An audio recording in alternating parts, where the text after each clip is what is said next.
Chapter 4. The child is too cute. Please no more adorable. Whoops, my heart just broke. Hello, Miss Jackson? Is Percy home? I shoved and dripped on her welcome mat, my two equally bedraggled companions behind me. For a heartbeat, Sally Jackson remained frozen in her doorway, a smile on her face, as if she'd been expecting a delivery of flowers or cookies. We were not that. Her driftwood brown hair was tinseled with more gray than it was 6 months ago. She wore tattered jeans, a loose green blouse, and a blob of applesauce on the top of her bare left foot. She was not pregnant anymore, which probably explained the sound of the giggling baby inside of her apartments. Her surprise passed quickly. Since she'd raised a demigod, she doubtless had lots of experience with the unexpected. Apollo, Meg, and she sized up our gigantic tattooed Mohawk train conductor. Hello, you poor things. Come in and dry off. The Jackson living room was as cozy as I remembered. The smell of bacon, mozzarella, and tomatoes wafted from the kitchen. Jazz played on an old-fashioned turntable. Ah, Wynton Marsalis. Several comfy sofas and chairs were available to plop upon. I scanned the room for Percy Jackson, but found only a middle-aged man with salt and pepper hair, rumpled khakis, oven mitts, and a pink dress shirt covered by a bright yellow apron splattered with tomato sauce. He was bouncing a giggly baby on his hip. The child's yellow onesie pajamas matched the man's apron so perfectly, I wondered if they'd come as a set. I'm sure the chef and the baby made for an adorable, heartwarming scene.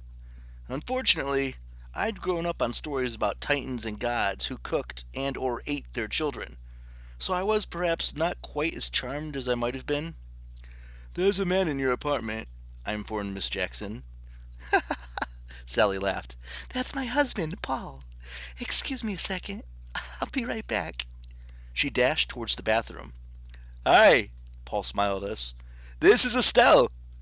Estelle giggled and drooled as if her own name was the funniest joke in the universe.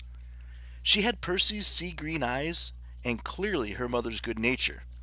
She also had wisps of black and silver hair like Paul, which I had never seen on a baby. She would be the world's first salt and pepper toddler. All in all, it seemed Estelle had inherited a good genetic package. Hello? I wasn't sure whether to address Paul, Estelle, or whatever was cooking in the kitchen, which smelled delicious. Not to be rude, but we were hoping to... Thanks, Miss Jackson. Sally had emerged from the bathroom and was now busily wrapping Meg, Lou, and me in a fluffy turquoise bath towels. We were hoping to see Percy, I finished. Estelle squealed with delight. She seemed to like the name Percy. I'd like to see him too, Sally said, but he's on his way to the coast with Annabeth. They left a few days ago. She pointed to a framed picture on the nearest end table. In the photo, my old friends Percy and Annabeth sat side by side in the Jackson family's dented Prius, both of them smiling out the driver's side window. In the back seat was our mutual satyr friend Grover Underwood, mugging for the camera, eyes crossed, tongue stuck out sideways, hands flashing peace signs. Annabeth leaned into Percy, her arms wrapped around his neck like she was about to kiss him, or possibly choke him. Behind the wheel, Percy gave the camera a big thumbs up. He seemed to be telling me directly, "We're out of here. Y'all have fun with your quests or whatever."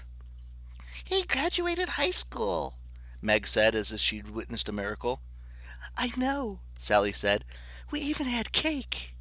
She pointed to another picture of Percy and Sally, beaming as they held up a baby blue cake with darker blue icing that read, Congratulations, Percy the Graduate. I did not ask why graduate was misspelled, dyslexia being so common in demigod families. There, I gulped. He's not here. It was a silly thing to say, but some stubborn part of me insisted that Percy Jackson must be here somewhere, waiting to do dangerous tasks for me. That was his job. But no, the old Apollo's way of thinking, the Apollo that I'd been the last time I was in this apartment, Percy was entitled to his own life, and he was trying to have one. Oh, the bitter truth. It had nothing to do with me.